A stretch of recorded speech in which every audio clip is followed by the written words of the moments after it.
The Holdovers is a drama coming-of-age comedy film directed by Alexander Payne with his longtime collaborator Paul Giamatti. Giamatti plays Paul Hunnam, a curmudgeonly ancient history professor who no one really likes. He's been at the school for so long.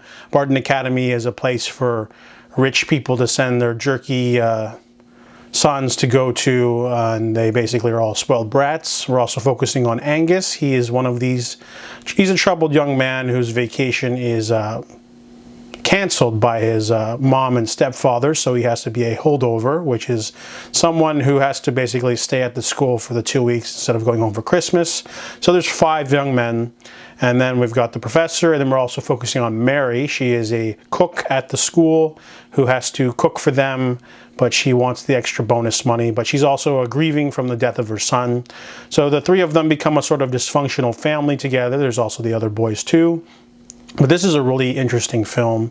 It's not like a completely original story because we've seen similar movies like Gran, Torino or A Man Called Ove, but this one manages to have its own unique spin. It's a lot of melancholy, a little bit of guilt, a little bit of hope. You know, there's a lot of depression. A lot of these things are common themes in Alexander Payne films as well, so that's nothing new. But the movie does a lot with very little. It's, you know, all taking place at the school, really great dialogue. My audience was laughing a lot in the theater, to be honest. This movie's funnier than most comedy films, but it's very warm with rich characters, great chemistry from everyone, lots of backstory for all the different characters. They feel like real people. I really liked, the movie's like, I think over 2 hours long, but it went by really quick for me.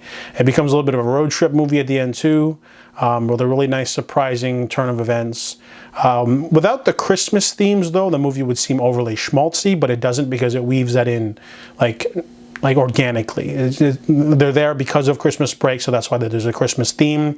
The whole charitable niceness sort of thing is there. It definitely weaves in, and it doesn't feel like a, you know, sappy in any sense of the word.